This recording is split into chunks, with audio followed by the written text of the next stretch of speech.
Hello, everyone. Welcome to another Trek log. I am your captain, Goo, joined by my first mate, McKenna. Hello. And also, we are always joined by our secret Romulan spy slash diplomat, Adriel. What's going on? I wish I could speak Romulan to really lean into the part that I've been given here, but hello, it's great to be here. I never know what my rank is on this ship that we run here, but I'm very happy to be here. Yeah, a bit elusive, moving up and down the ranks and up and down the ranks. Yeah, they still let me I can go, I can get in trouble and then I still get promoted. It's fine. But yeah, you seem like the type where, you're like, I'm not going to follow that order. Mm-hmm. That's wrong. And then they're like, damn it, you're a lieutenant now or whatever. And then, yeah, or I'm just getting caught doing something stupid. I don't know. Oh, yeah, just just normal embarrassing behavior. And they're like, that's not a good look. They're like, that's not becoming of someone in of a Starfleet officer. Okay, well, we're back for our, quarterly Trek log, I guess, for the winter. Mm-hmm. It's our winter trek. Our winter trek, and we're here. It's almost spring. It's almost spring. God, by the time people hear this, I'm hoping that, I don't know, maybe it's not miserably cold. We're supposed to have a warm-ish, not warm, but it's supposed to be almost 50 next week. Whoa. Okay, and by the time, this is dating this. So it's balmy though. Yeah, I mean, I went outside yesterday and I met people at 5 o'clock, and I was like, "You guys, it's light out still. It's 5 o'clock p.m. and it's sunny. Good feeling. Feeling good. We're on the other side." You know where it's never light out? Space. The final frontier. I was like, are you gonna say space? Unless you're turning the ship's lights They're up and down to simulate day-night cycle on the ship. Holodeck. The holodeck. Stars. Okay, let's get into it. Let's talk about this episode. Is kind of featured around the Romulans, I would say. Mm-hmm. And we kind of got into them a little bit when we talked about some TOS, Balance of Terror, kind of their connection to the Vulcans. We didn't do a ton on them, but there was some Romulan stuff going on. And so, I thought it would be fun to now talk about their kind of first appearances, or when they brought them back for TNG. So that's what our set of episodes is here. It's nice because I didn't have to ask you, do you know what a Romulan is? You actually kind of had some history, Adriel. I did have some history, although I was kind of unsure about. I mean, I didn't really know their whole deal. And I still don't totally know their whole deal, but I've picked it up over this course of episodes. I will say, I think this is some of your best curatorial work in terms of the episodes that you've chosen. They really they worked super well together. So really good job. And we'll talk about that as it happens, as it unfolds before us. Well, I can understand how you'd feel like I don't know them that well, but I think, McKenna, you can back me up here. Kind of the point is, we don't know a lot about the Romulans, or at least at this point, even then, even though the conflicts they've had have been on and off, as we learned in Balance of Terror, no one had even seen a Romulan before that. So, they're kind of it's kind of a lot of espionage or spy kind of vibes going on when you're dealing with Romulans, how truthful can you be? Yeah, it's a very Cold War parallel. Yeah, for sure. My favorite thing. My favorite thing are Cold War parallels. So yeah, great call out. Yeah, and you get that. That's kind of the major thing especially in TNG. I feel like TNG is all about Cold War type, especially when you're dealing with interplanetary governing bodies. Definitely a lot of the stories are based upon Cold War. You get World War II, obviously a lot of them, like people who, still were like serving in World War, like Gene Roddenberry and stuff. So like there's you can find a lot of stories like we've talked about before where it's kind of ripped from another like story or film or book or something that takes place during World War II or the Cold War, and they'll draw a lot of inspiration from that. So we'll see it here. Yeah.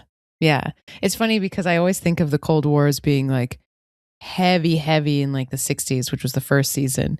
But it is true that like that TNG has like it has now become like generationally part of art and the zeitgeist and just, part of people's lives in the United States by the time TNG is being written. So it makes more sense that that's when it's coming out. But it's just funny because you're right that, the first season does have a lot of, or the original series has a lot of World War II stuff, which just has its own kind of charm to it as well.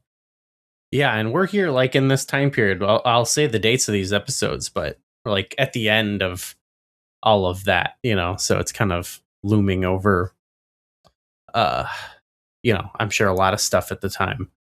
Why don't we talk about, so the first episode I sent to you, the Neutral Zone.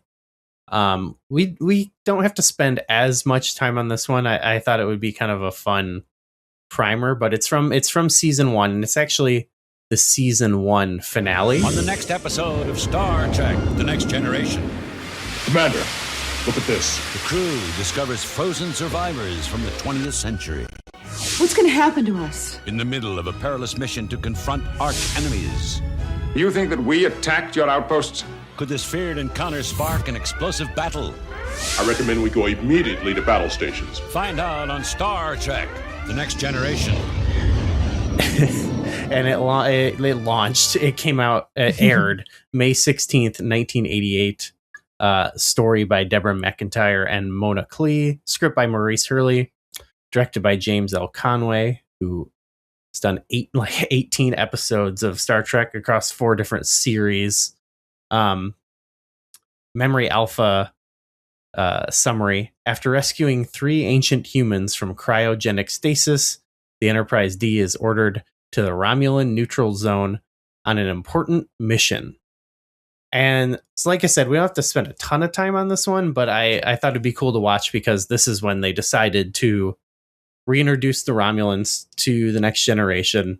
They kind of had a directive in the first season or with the show in general, where they wanted to directly avoid like interplanetary, like conflicts with Klingons and Romulans and stuff like that. And they kind of wanted to forge a new path. And so we'll show you some of the stuff later.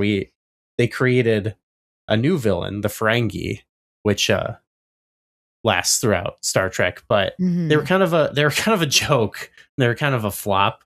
And so I feel like the Romulans were kind of brought back in to give us a better big bad. And the other purpose this meant to serve was to set up the Borg, actually. And this was actually intended to be a 2-part episode, with the second part like introducing the Borg. But there was a writer strike at the time. So when I say script by Maurice Hurley, he was like the person in charge like of running the show at that time. And he took the script and just kind of like made it as best as he could, so they could best as he could, but he like kind of finished it, and that's what they rolled with. So they sort of made it into one episode, like they compressed both of them into one episode, or did it kind of just like, did they just not do the second half of the ideas? I get the vibe that they just didn't get to the second half because it does kind of end anticlimactically a little bit, and we then don't learn till later in season 2 who it is where we meet the Borg. So it feels like they're probably just like, let's just save that for later. Yeah, You know? I got the vibe that it was because it did feel like it ended sort of not abruptly, but I was sort of like, oh, maybe this is like a cliffhanger that the next season will pick up some of these threads because it didn't feel super resolved in the end. Yeah, so the next time we see like when we watched Q Who really early on, and they start that episode off and they talk about the settlements or whatever being scooped out of the ground, and they say, "Oh, it's like the outposts at the Romulan neutral zone." So they're Yeah. referring to this episode. But I was like, I don't think we need to watch this at the time. I've thought those episodes would be fine without that extra context. But I thought it would be interesting here just to see the introduction to the Romulans, Yeah. And I mean, all of the episodes that we talk about in this little arc today, like reference other things that happened in like, I'm pretty sure all of them reference each other, which is kind of cool. Or they reference one of them that's going backwards. So that's kind of cool too. A lot of continuity. Yeah. We can any thoughts on this episode? This one, the like initial part of it is kind of goofy with the people, the three. Yeah, it's goofy throughout. I feel like. Yeah. Because I guess there's the contrast between how like unserious the three cryogenically frozen people are and like the situation that's going on. And it also kind of it introduces like a kind of a trust theme. Oh yeah, that like continues between the the Enterprise and the Romulans they interact with, but it just starts with like these people and just like trying to communicate to them what's happened, and then they kind of have to put their trust in the people on the Enterprise. We've got some sirens going on. Yeah, it does bookend like the final episode actually in a kind of cool way. Yeah, and the characters are interesting. Yeah, I think the characters are pretty fun. I think it's a good. I think it's two kind of storylines mashed, which happens a lot in Star Trek, and it can be fun, but the contrast is obviously weird, and it's a season finale. Like I feel like if the cryogenic people was just like its own episode with like a slightly different ending, like that would have been like a pretty nice episode, but it was weird kind of mixing them together. Yeah, I mean, all three of the cryogenic people were insufferable, I think, in their own way. The one who was I like the lady. I was going to say the lady was okay. She kind of had an interesting bad for her. thing. Yeah, I mean, she didn't like mean to be cryogenically frozen. Like her husband did it. And like that is really weird. But like that could have been its own episode. Like just the three of them. Like one of them being like, "Well, I'm back." Like the one who's just there to party, and then there's this other guy who's like, I need to check on my money and my stocks and stuff, and stocks. like he's like trying to he's like trying to interfere with like the unfolding Romulan situation. But I think that like if that would have been like the main like event of the episode, if like those three were, instead of feeling almost like a subplot, or it's like there were two competing plots. It was the Romulan stuff and them. And it was like, which one is which one's plot A and which one is plot B? It's hard to tell. So I do think that it probably would have worked maybe a little bit better. But again, it makes sense that there was a writer's strike or that there was some fuckery with the writing because it's uncharacteristically unbalanced, I think. Yeah, especially for a season finale. But I don't even know if that's the worst. We'll talk about it later. We're probably never gonna watch this, but the season 2 finale Yeah, it's the season 2 finale of Next Generation is like a notoriously bad episode. It's a clip. Oh no. It's a clip episode, actually. But they do, which sounds kind of cool. Like they use like a sci-fi conceit as an excuse to do a clip show, but it's just bad. It's just bad. I haven't seen it in a long time now. A clip show? What is that? That's so we're going to talk later about a bottle episode. But they're similar in that they're both types of shows that a TV show that did this many episodes to save money. In the case of a clip show, it's like literally they're repurposing old clips from the show. Like we recently watched one like of The Simpsons, or not recently, but a lot of times it's like a flashback kind of.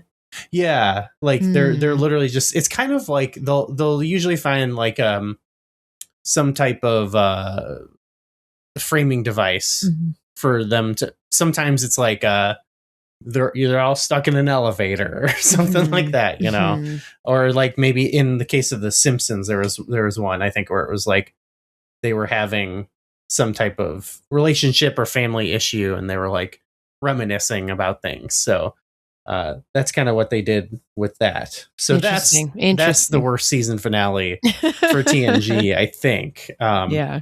So this one I would say is good in relative comparison. So right. I mean, I did really like the ending of this one, where he's like, they haven't got a clue. Like they hope that you know, there's like this like poker face thing going on. And like, I thought that was an interesting way to kind of introduce this, like, again, this element of trust, like McKenna, you were saying. And it's like, maybe not an element. It's like a stalemate. They kind of have to trust each other. They both don't really know, you know, it's, it sets up this like really interesting dynamic that I think is something that Trek does really well, where they have these like ongoing relationships with different people and societies and individuals, where it's like they end up kind of like having a stalemate, or like they're like, well, we'll just have to see how this shakes out later.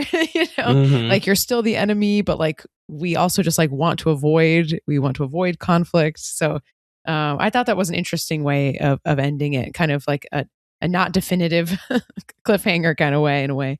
That does carry through like a lot of these episodes. So, and it says like, I always, you know, sometimes it can be a little hammy, but Star Trek doing the thing of like where they literally pulled people from the time of the show, you know. So like if you're watching this in 1988 or even still today, it's like they're pulling like people from our time and just going like, what a bunch of dummies, you know. Yeah. Like, yeah. Money, you know. Yeah. But it's fun to kind of get a sense of like how their society exists. Like it is kind of cool. Like that was always what struck me when I first started getting into Star Trek, was like a show where, you know, like the characters are saying like, yeah, we don't need money or, you know, to obtain wealth. Like that's not something we need to be happy. And have a show like just like actively have a character that's like, well, what do you work for? And it's like to have Picard like counter that was always kind of inspiring to me. Yeah. You know, I don't know. It is. I love it. I mean, and I was comparing it a little bit to The Voyage Home, which is another Trek where they like interact with people from present day, and they're like, what a bunch of freaks, you know. And it's such a, I mean, tonally it's quite different, you know. There's lots of like goofs and gaffs about, you know, how crazy people were in the 20th and 21st centuries, but like this one like has this like real gravity that Picard is able to like bring to the situation always, because he's like so Shakespearean. He's like, you want to better yourself, you know. He's like so earnest and serious in a way that like the original series like sometimes like lacks a little bit. And again, I find that charming in a totally different kind of way. So I was comparing them a little bit, and how, you know, Picard adds that really like drama teacher element that I really like. Yeah, the Picard speech does a lot of heavy lifting in these episodes, for sure. Yeah. Any thoughts on LQ Sonny Clemens, McKenna? He was That's the the singer. He was a singer, right? He was a country singer. yeah musician. Yeah. God, he was annoying. He was fine to me until he spanked Well, Dr. Crusher, and then it was like I was not surprised that he did that. yeah. No. He gave Low off mileage those kind of pit vibes. woofy? I don't even know what that means. Him and I feel like I hated the rich guy more because he's well, annoying. I love rich that guy. actor. I don't know. He's in Friday the 13th Part 8, Jason Whoa. Manhattan, and I'm always like, oh, it's that guy from TNG. I always get excited about that. I remember too much about this episode. Like, I didn't want to spend a lot of time on it, and I didn't make a lot of notes, but now I'm remembering like the line about how TV died out as a form of entertainment, and I'm like, I always thought that was like so like snooty of TNG because they are very like we all listen to classical music and blah blah blah. But now watching it, I'm like, I actually believe that TV will not make it out of this century. I say With that all as the like, we got 8 episodes of a season every 3 years now, and it costs $1 million fucking dollars, $1 bajillion. I mean, I don't know. I feel like TV is just mutating, right? Like, isn't it all just it's television? podcasts, And it's you know? well, it's like TikTok is like basically just television, Like yeah. I don't know. So I feel like it is going to make it out of the century, but just in a horrible mutated hybrid way, even worse than it was. Yeah. I have I will say that I have a book called Four Arguments for the Elimination of Television. And I found it on the street and it is wild. Anyway, I won't get into it, but this guy whose name is Jerry Mander, which is funny, and that's his real name. And, Oh my God. and he talks about like really prescient stuff. He's like, yeah, like, it's like this, like we all are like so isolated, but we feel like we all understand the same things, even though we're like totally siloed. Anyway, sorry, I won't get into that. But yeah, television, crazy stuff. Well, that's fine. We're talking about television here, so yeah, keeping it. Yeah, video killed the radio star. That's what I'm thinking. People writing this. Well, maybe I don't know. Maybe I don't know who wrote that line, but maybe they didn't have a. Maybe these are people on the writer's strike who are pissed off. They were just ready, waiting to deploy it. It's interesting. I feel like I have been thinking a lot about how writers write, like novelists write characters who are novelists. Like like classic example is Misery, where it's like the main character is a novelist. There's so many that are like that, and I'm just like, writers just like really want to write about themselves, of course. And TV doesn't get a lot of opportunities in the same way to like kind of deal with like the medium through the message and stuff. But I feel like they were doing it a little bit here. Yeah, if you're doing a TV show, it's got to be about cops or nurses or just like, I don't know, your job. Yeah. Like a normal job. Yeah. Not a fake job like writing. I'm just kidding. Yeah. How about McKenna, how about I'm just gonna keep saying "how about" to you, and then that's my new hosting strategy. How about it? How about Mark Alimo as Romulan Commander Tabak? Yeah, he's so good. Yeah, you don't have much to show for in this episode, but he is good and menacing, and he looks cool. Yeah, he plays a character in Deep Space Nine. He actually plays 4 characters across TNG and then 1 character in Deep Space Nine what the hell? Well, I'll put it lightly. He's a regular on Deep Space Nine. I'll have my usual. So he actually plays. This is the first case of a Romulan on TNG. He also plays on TNG the first case of another alien, which you haven't been introduced to yet, but you will. And he goes on to then portray that same type of alien on Deep Space Nine that we were just talking about. So kind of a prestigious guy here, but yeah, kind of just menacing. I mean, that's what he's good at. So yeah, I mean, he was good. He's talk about the next episode yet, but the other one, is it the same one? Is it the same guy who's?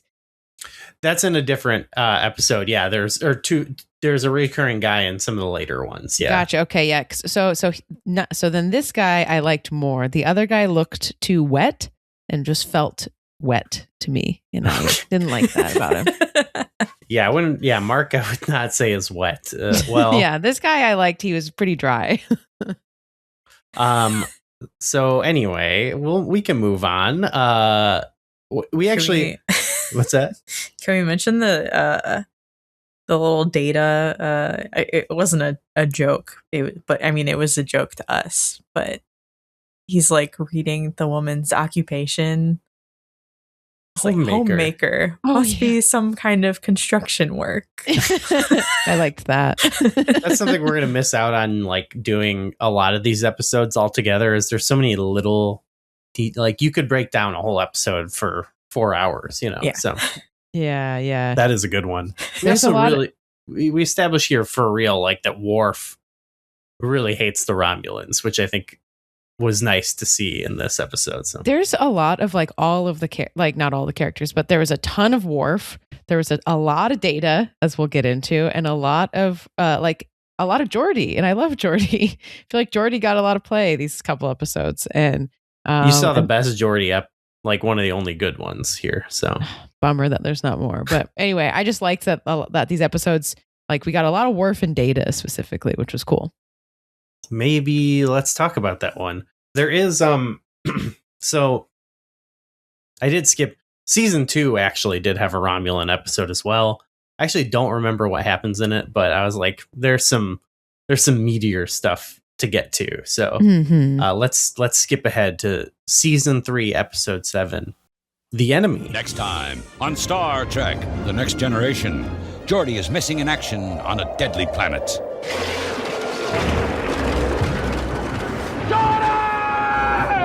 Mr. Wolf, launch the probe. A violent storm blocks the crew's desperate search to find him, Will he survive? I can't see! and his fate lies with the enemy. You are my prisoner! On Star Trek: The Next Generation. Which, like I said, season 3, episode 7, November 6th, 1989. This one was written by David Kemper and Michael Pillar, excuse me, who we've talked about before, is producer on the show, co-creator of Deep Space Nine and Voyager. He wrote the pilots for both of them and the script for Best of Both Worlds. So, we've got someone very important here, and it's directed by David Carson, who has done TNG and Deep Space Nine, including he directed the pilot for Deep Space Nine and one of the movies we haven't watched yet. So we got it. Yeah, it's like all-star staff here. Sweet. Like you said, not IMDb, the Memory Alpha recap: LaForge and a Romulan are trapped on a planet ravaged by electromagnetic storms. Worf turns out to be the only viable donor to save the life of an injured Romulan aboard the Enterprise. So yeah, that's, like you said, this is a Geordi episode.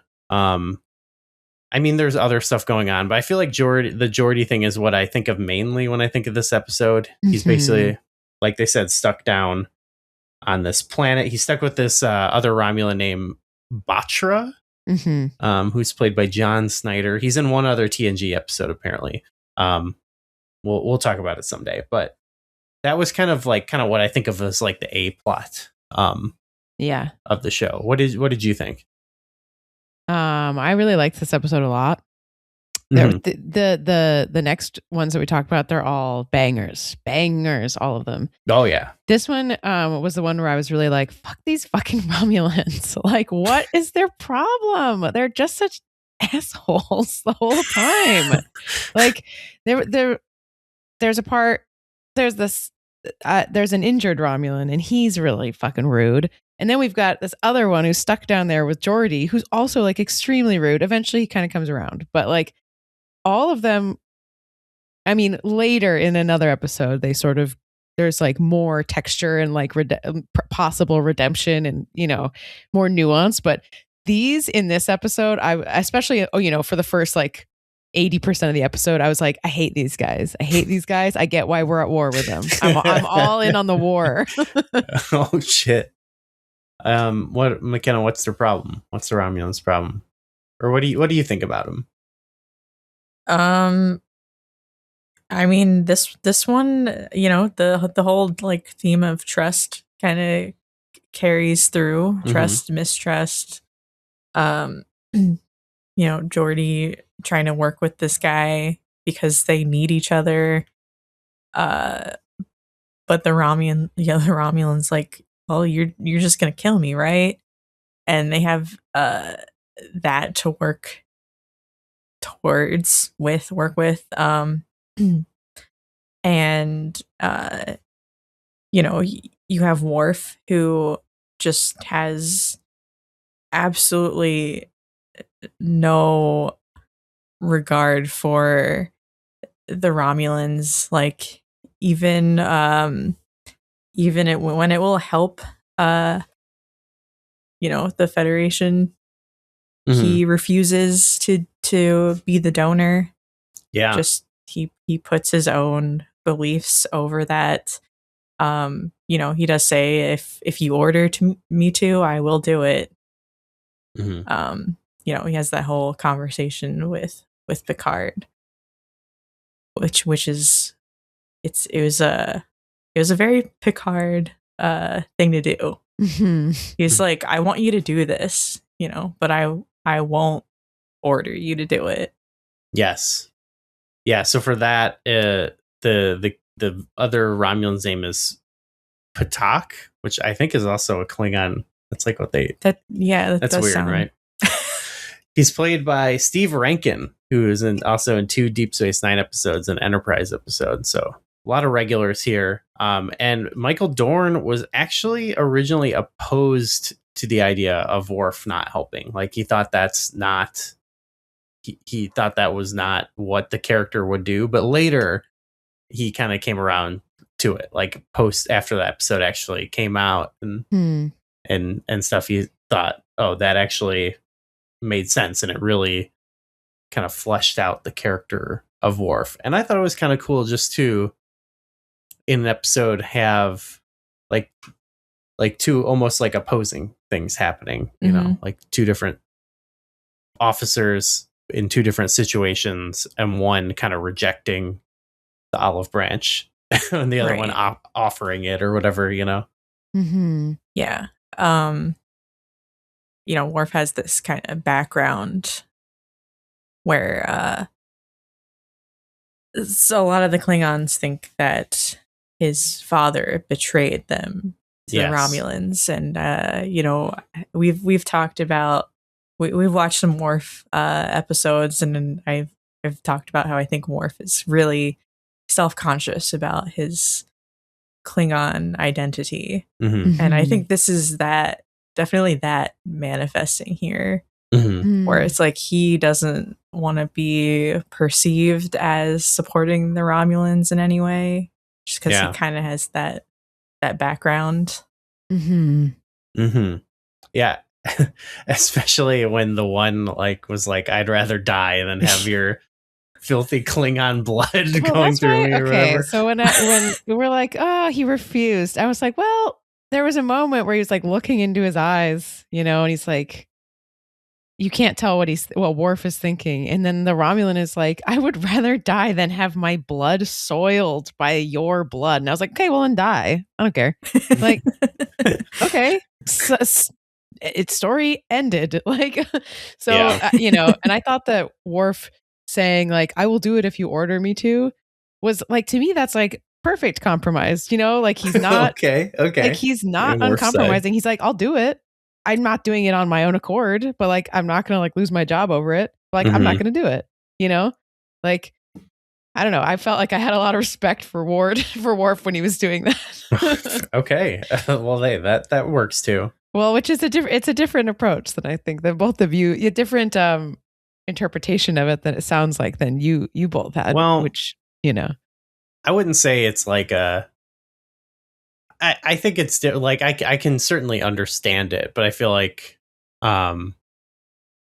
I don't know. It feels like it's not only the personal aspect of it, but beyond that, like the idea of like this would actually go a long way to diffuse the situation and like ease tensions with not just like this one Romulan, but like an entire civilization. You know what I mean? So Right. like It's true. they're like we're on the like we're always on the brink of war with them. It's like this Cold War situation. Yeah. And like this, like, can you put your personal feelings aside to like potentially save a bunch of lives or prevent war or whatever? And I feel like that's what someone that's like what the ideal like Starfleet officer would do. But I like it as Worf is like my favorite character in Star Trek, basically. And I do like there's a lot of things about Worf that I'm like are kind of character flaws. Like he's one of the more flawed kind of characters on the show. So I actually like that aspect about him, the character. But yeah I understand. McKenna, it's a very astute observation that I hadn't quite thought about him being perceived as helping them, or like he like that's another layer to it. Because I was just thinking that he was just like, I don't want to help the Romulans because they destroyed my family, which was of course one layer, but I think you're right about this other layer of being self-conscious about his own identity and how his father was, blamed or thought of as being like a traitor. So it's interesting. I mean, it's a very like layered thing. And I mean, I again like thought that scene of him being like, of course I'll do it if you order me to, and Picard being like, I don't want to have to order you, is a really like such a Picard scene, but like it's Trek writing at its best. I feel like, it's like, well, then why doesn't he order him? Oh, well, he doesn't have, it's just like, it's so layered. It feels like it's a real like personal scene, It's a nice turn in the story too, because like the scene isn't about to end where like Worf is convinced, but you can kind of tell that Picard was like at least got through to him on some level, like, but he was still like not fully, like he wasn't saying he was going to do it, but there's like a thought if you're watching Star Trek and you kind of know the beats of how they do a lot of shows, you're like, okay, maybe in the next scene, like he'll finally come around then. But at the end of that scene, that's when Crusher tells them over the intercom or whatever, that he's dead, and it cuts off any chance for Worf to actually like come through on that. So yeah. And I that was a hard scene. And also this is actually a good Crusher episode. She doesn't really get a ton, but and even in this episode, but when she like makes Worf like talk to him, I was like, man, that's when they do good stuff with her. It is like, playing into like her being a doctor and like just wanting to save whoever she can. So yeah, that was another interesting scene where, because she was like, Worf, like, come and look at the man who you're basically gonna let die, and then it like backfired on her basically because he was like, I don't want your blood. that scene was so hard. Yeah. To me, I thought, I was like, man, it would be so funny if like after the Romulan said that he wouldn't want Worf's blood to soil him. If that was me, I'd be like, well, I'm gonna let my blood soil you. Soil your ass. I'm gonna let you live with this. That's awesome. I thought this was a good case too of like the A plot and the B plot serving each other really well, and like kind of the thing holding it together was you had the wet commander Tomalak putting pressure on them, played by Andrew Katsoulis. I don't know. He's actually a regular. He was a regular on Babylon 5, which is another 90s sci-fi show that Deep Space Nine is accused of ripping off, actually. But he's also the one-armed man in The Fugitive, the Harrison Ford movie. Yeah, that one I know.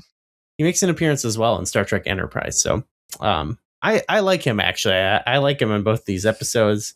Maybe it's just because I like a reoccurring kind of villain in Star Trek, even if it's just like so minor like this. So I was like, oh, hey, it's that guy. Happy to see him back. But it's the classic. I do love the Romulan political stuff going on with Picard and him, where like this, he's constantly lying, and so no one can trust. It's one of those things. It's what it makes me think of is how, and this is a little different, but how conservatives accuse like any protest they see of being like a paid protest. Yeah. And it's like, because they can't imagine someone just genuinely believing something. And I kind of feel that like the Romulans are constantly lying. And I don't know if it might be a chicken or egg thing, because you talk about they do have some justifications, but it feels like they don't trust anything that Starfleet says, because why would we? Because they would do obviously what we do, which is just lie all the time. Yeah. So I don't know. I like that. Like when they like, he's always moving the goalpost essentially, like, oh yeah, it was just a one person ship that crashed, and then they're trying to like, that gives you a good, not just to like, because there's always a thing in Star Trek where it's like someone gets stuck down on a planet and there's like a ticking clock to like how they can save them to kind of add stakes to it. And this is like it's nice because it's not just to save Geordi and the other guy's life, but because like it's this greater, conflict they're trying to avoid. And I thought that was like a nice framing device for that. Yeah.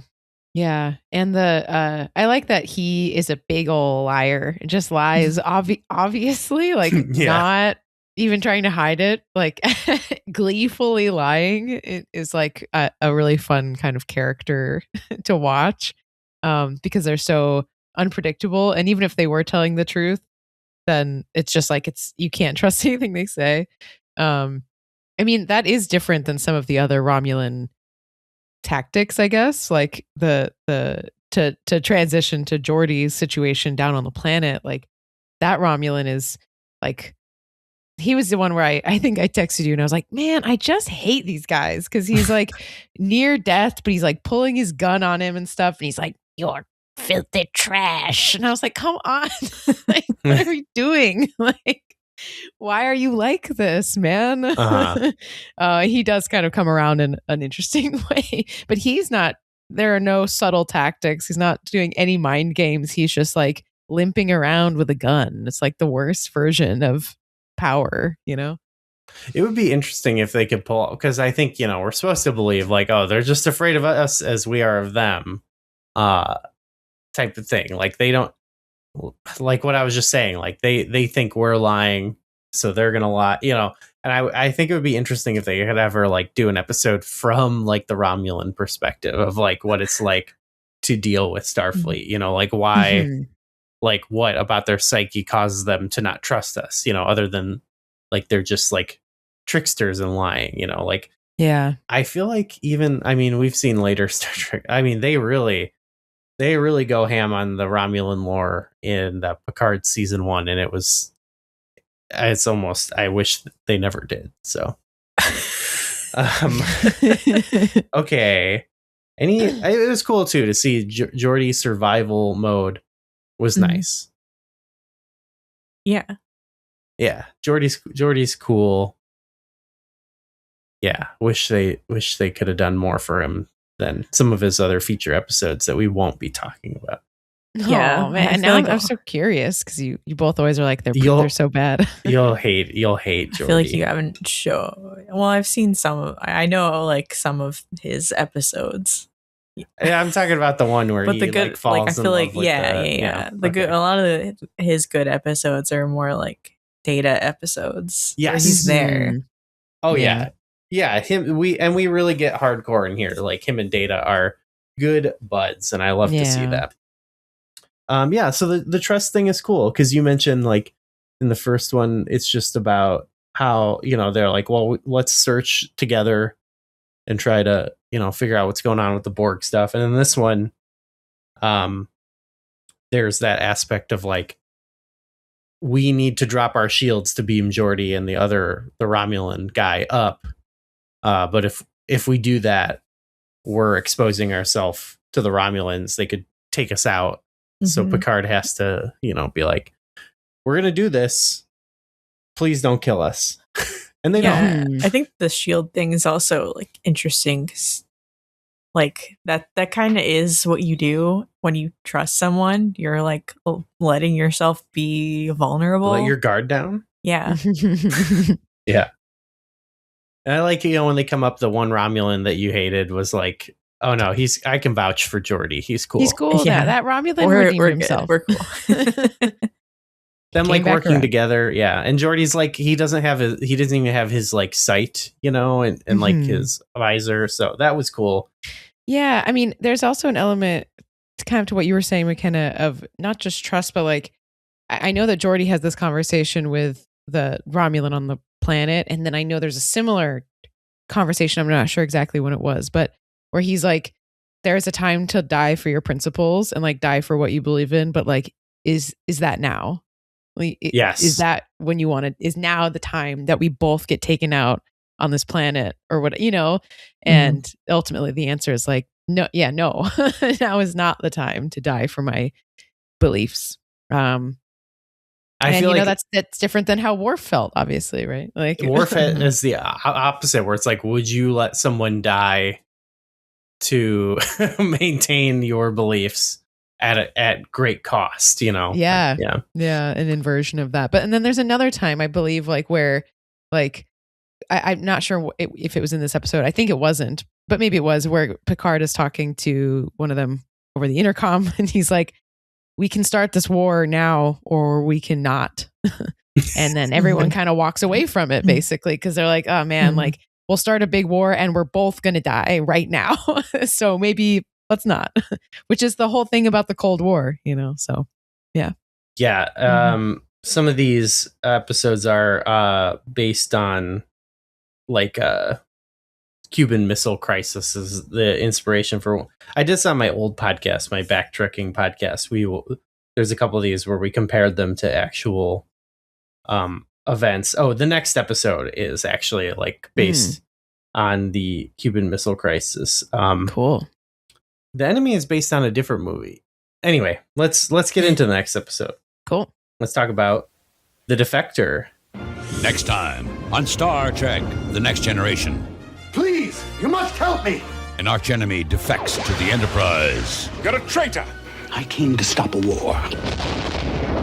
But can he save them from a death trap? You're a spy, aren't you? Or will he lure them into a full-scale massacre? Shall we die together? Find out on Star Trek: The Next Generation. Season 3, Episode 10. Hell yeah. Which aired January 1st, 1990. Woo! So this is the first. We've covered later stuff, but this is the actual first Star Trek episode of the 90s. So how about that? You can't get Sweet. more first than this. This is written by Ronald D. Moore, one of the goats. We've talked about him before. He's the Klingon guy. He created the reboot of Battlestar Galactica. Directed by Rob Shear, who directed Measure of a Man, as well as a handful of other TNG episodes, and some DS9 and Voyager. So, again, we're talking about the episodes that are heavy hitters here. The Enterprise grants asylum to a defector The Enterprise grants asylum to a defector from the Romulan Empire who claims to have vital information concerning a renewed Romulan offense against the Federation. Mm-hmm. And this is one of my favorite types of episodes where it's like the best thing I think you can do in Star Trek, other than like having a cool, which is hard to do, like a compelling A plot and B plot that kind of like link together, is just like have a guy, like get a really good actor and just have a story that kind of centers around them the whole time as like a guest star, because they can kind of go through a lot more than some of our regulars can on a day-to-day basis. And so that's what you had here with James Sloyan, who played Admiral Jarok. He's also in one other TNG episode, a Voyager episode, and a minor reoccurring role in Deep Space Nine. So he made an impression, obviously. He's just like, and I think he's an amazing actor, like all around. And so he's like the defector of the Romulans, who again is not fully telling the truth, and he's basically telling the Enterprise like, we need to go and there's like a Romulan invasion that's going to happen coming from this planet. I've seen the plans. We need to go there and put a stop to it to prevent war. And the whole episode is like, do we believe this guy? Basically. Mm-hmm. Yeah. Mm-hmm. What did you think, Adrielle? This was one of my all-time favorite episodes that we've watched of all of them. Nice. I loved this episode front to back. I thought it was excellent. It starts with them on the holodeck. Data do it a scene from, is it which Shakespeare play is it? Henry V. Henry V. Yeah. It was actually so that was actually meant to be Sherlock Holmes. They were going to be doing Sherlock stuff, but for whatever reason they had they're having like rights issues, which is weird because they had already done that Sherlock episode. But I don't know. But anyway, I think it was on Patrick Stewart's recommendation that they changed it to course. And of course he put himself in that scene. Yes. He's like, give me the prosthetic nose, I will play. He's not even Picard playing the guy. He's like watching. That's what I liked about it. I know. I was like, okay, already this episode goes so hard that like Picard is watching the scene and he's like acting coaching Data, and then but Patrick Stewart is also in the scene in makeup. It's so good.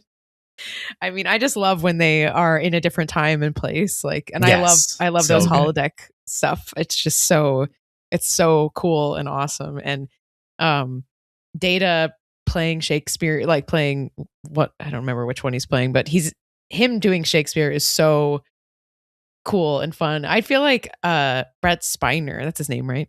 Yeah. Mm-hmm. He's like, he is a really good actor. He's awesome. I like, I feel like because Data can sometimes feel a little bit one note by design, he's not, but like when you really get to like flex those like really cool Data moments, like this episode had a ton of them. Obviously the next one does as well, but like Brett Spiner like really shines in this episode, I think, as like him playing Data, trying to figure out human emotions like through Shakespeare. It's just like, it's so good.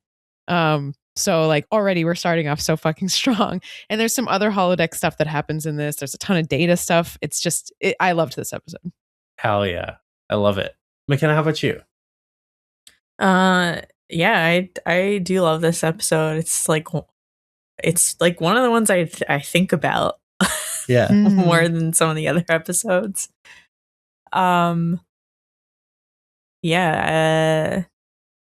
Just like the whole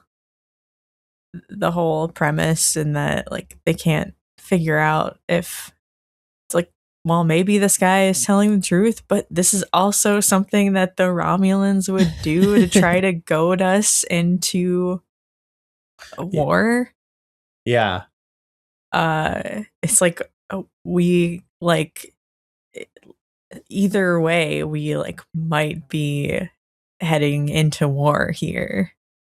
Mm-hmm. And it's written so well because they like give you these little bread crumbs, and then sometimes big reveals even that it kind of makes you start to think like, oh, maybe it could go this way or that way, and it's always in a way that feels logical. But then even I felt like, I don't know how you felt, like I've seen it before, but every time we get to the ending, like it doesn't surprise me. Obviously I know what's going to happen, but I am always like, wow, that's like a really good, like, I guess twist or whatever ending. Like it's like a lot of the things we speculated on or like they speculate on are true, but not in the way they exactly thought were true. You know what I mean? So maybe we can reveal.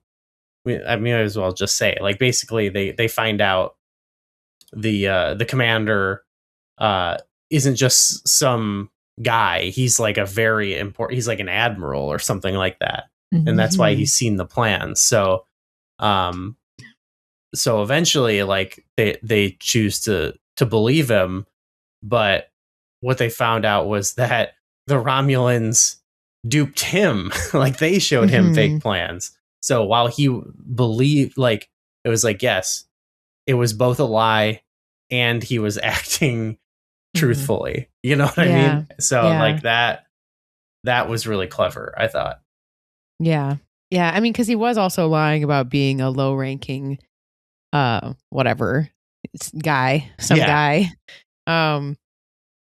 And that kind of backfired on him a little bit because it's like, well, if you're not, that comes up in another episode as well. Like if you lie about one thing, then you could be lying about other things too.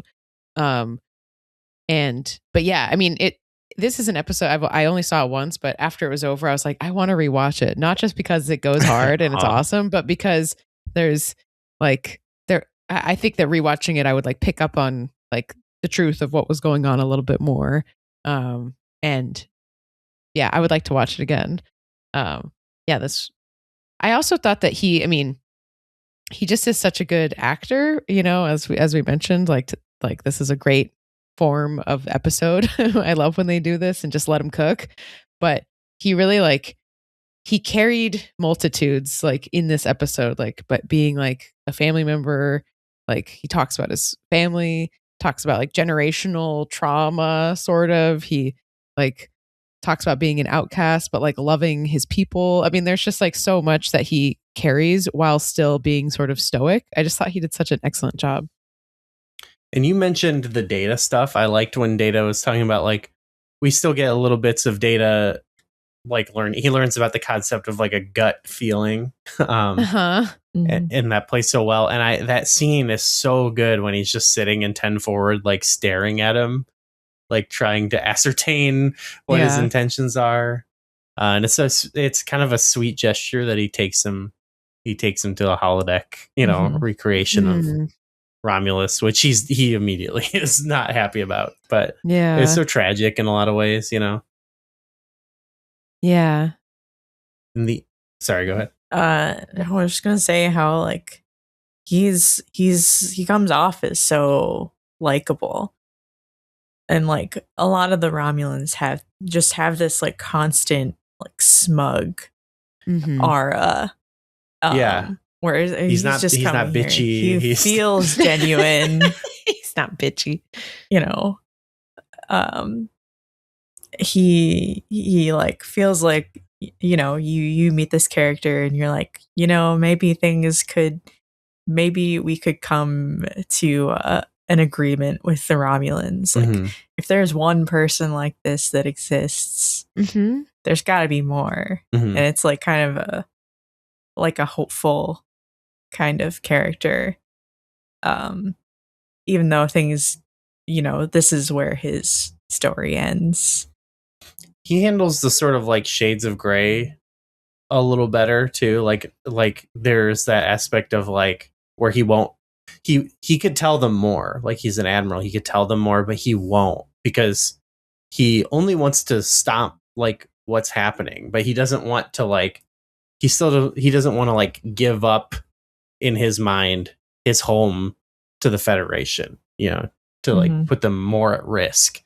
But yeah, it's kind of a tragic figure, I would say. Yeah. I mean, and he also is so much more likable because he like it was very smart to put a little scene at the beginning where he says like he's yet again like really rude to Worf, as they all are, and then and I was like, fuck this guy, everybody just lay off Worf, you know.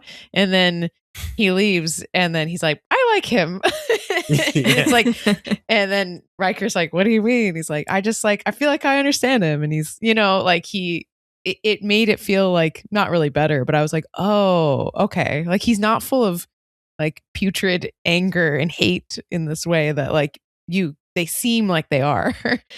He's actually like, you know, more layered than we expect. Like because he's not like putting on it, like he's not pretending to dislike Worf. Like he probably doesn't really like him, but I don't know. It was just such an interesting scene where he's really rude to him, and then afterwards is like, I liked him.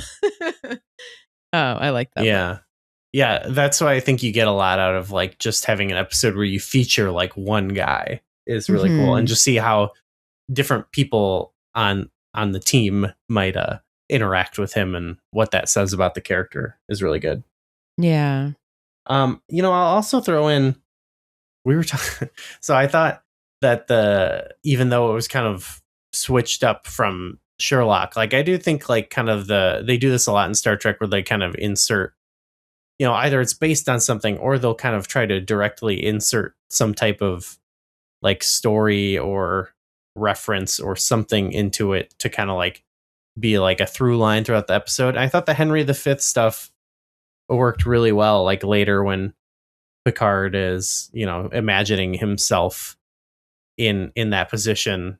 And this isn't the best example, but it's what we were chatting about just off podcast and everything about how I felt on one of the episodes in the final season of Stranger Things, where there's like an episode where like 3 different times a character is like, this is like this, and this is like this, and this is like this. It's like, so like, it's just, it does nothing for the story. It's just like connecting a reference or whatever.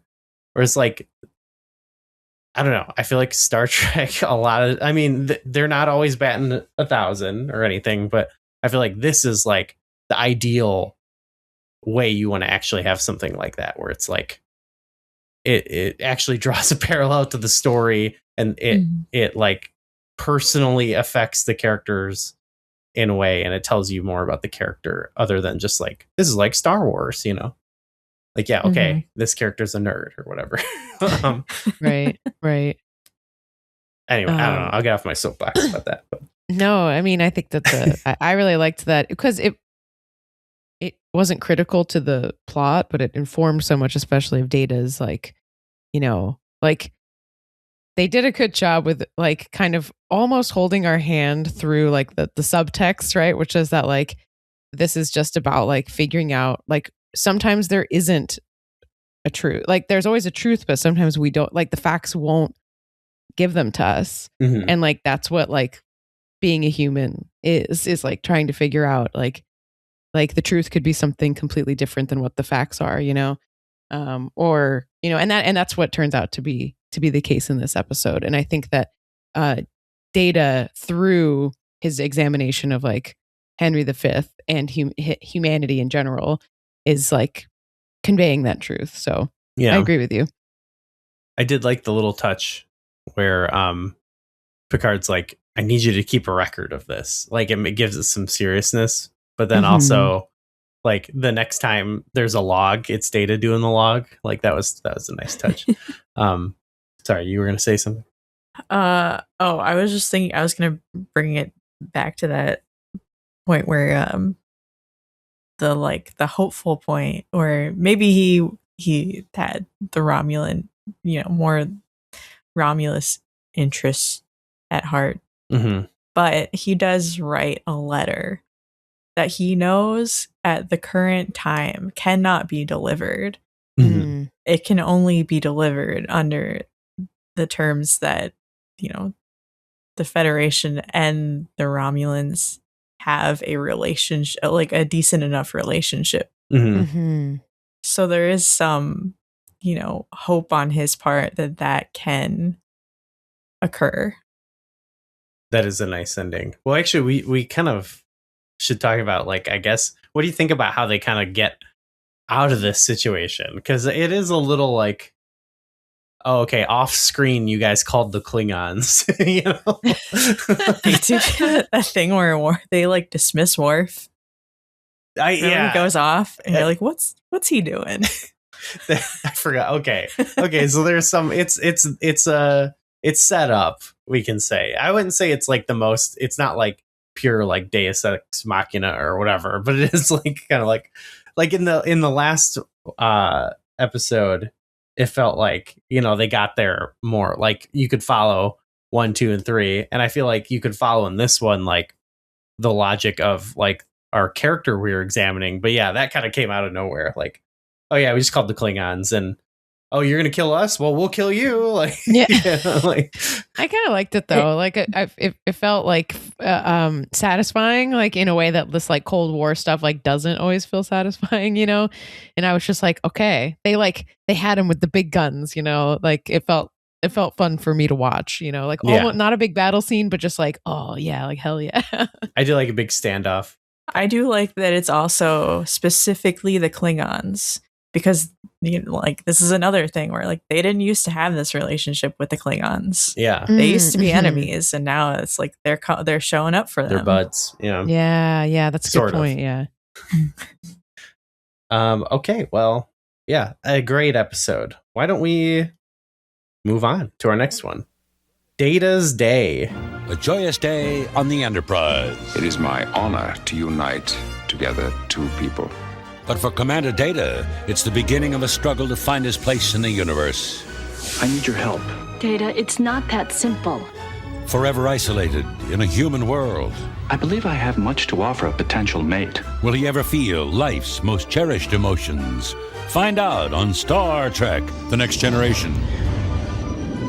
Season 4, Episode 11, from January 7th, 1991. Written by Harold Apter and, once again, Ronald D. Moore. Directed by Robert Weimer. Did Who Watches the Watchers? Yes, oh yeah, we covered that in one of our last ones. Handful of TNG episodes, one Deep Space Nine. So again, another, all over the place. Data records a day in his life for Commander Bruce Maddox, including observations on Chief O'Brien's wedding and the mystery of a Vulcan ambassador who apparently dies in a transporter accident. So, dun dun dun. I guess first thing I want to say there is I like this episode. It's slice of life, right? We can agree on that. We all like that. Have we really covered an episode that's as slice of life as this? Maybe Family, like the post-Borg one where we met everyone's family and Picard was like rolling around in the mud with his brother. That was really slice of life. That felt kind of important, you know? Yeah. That was not a slice of life. That was like a big deal that he was rolling around in the mud with his brother. It's kind of like I don't know, the right. I mean, they're all taking a break, like having a little vacation kind of. Yeah. But they're also dealing with stuff. Yeah, there was some serious stuff going on. That was actually Rick Berman, one of the producers, insisted that they have like the Romulan plot added in there to make it a bit more in this one. Exciting. Yeah, they didn't like interesting. Just yeah, because it feels kind of shoehorned in there a little bit, or maybe not shoehorned in, but it just is like they just like. I guess I would say it's not shoehorned because it's not like affecting anything else. Like it just could be a different B plot. You know what I mean? Like they just decided to put the Romulans in there. Why? I don't know. But like the main thing is about Data. Data is the A plot, and then they're just like, oh, and also Romulans. You know. And I like that. So like it's a log from Data's perspective, similar to that little bit of the last one, but now it's the whole episode. And it's not just a log, but it's like a record that he's sending to Bruce Maddox, which I thought was really nice because Bruce Maddox, he wanted to tear his ass apart, but he's like, no, look, I'll help you out. Yeah, I had like almost forgotten about that, and then I was like, wait, why is his name familiar? And then I looked it up like on Memory Alpha or whatever, and I was like, all right, that's what this is. Yeah. What did you think of this sort of slice of life look at Data? I loved it. I mean, I love a Data episode. It's funny, my friend GB, who like she's like the only like character in a movie or a TV show that I've ever had a crush on is Data. Oh my god. Which is hilarious, but it's because Data is like is very much like who she is, and she's like has a hard time with like, she's like, but I don't understand. Like I told him the thing, like why would he not Like, why does it matter? You know, she's very, very Data like. I felt like I watched this episode and I can understand her so much more. I just was like, oh, this is so GB. She's exactly like this, you know. Which, you know, that's what I love about her, but it is a problem for her sometimes, as it is for Data.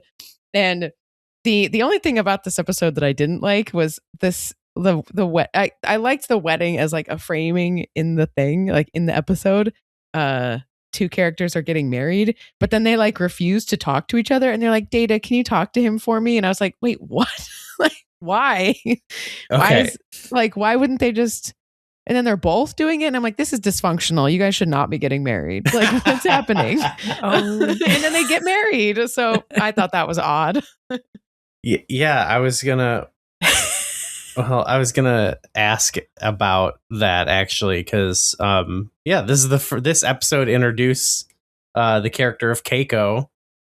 This is her first episode. Okay. This is her first episode. Yeah. Because they wanted to have a wedding, but they were like, I believe I had read that they were like, well, we don't want it to be any of the main cast. Like, you know, you can't have too much changing with them, but we also don't want it to be a nobody, like a new character. So they're like, let's give O'Brien a wife, because he's not like he's there sometimes, but you know what I mean, he's not like the main guy. So they're like, yeah, okay, let's have O'Brien get married. So this wasn't like something they were just like, and I'm cool with that. I think that's cool that we can just learn about a side character having a girlfriend and a wife. Like, totally, it's not, we haven't spent, you only get little bits of O'Brien up to this point. Like he's more of, you get more about him later, you know. So I thought that worked. But Keiko is a character, and we'll have more episodes with her, certainly, where you'll get to weigh in on this more. But it is a character that I've heard kind of like disparate things about. Some people think she's like poorly written, annoying character. Other people kind of defend it. I don't know, McKenna, what do you think about Keiko? Maybe just in this episode, or I don't know. I don't know. When I think about Keiko, I always, well, there are a few episodes I think of, but like one of the ones is a DS9 one, which I won't go into now, but it has some.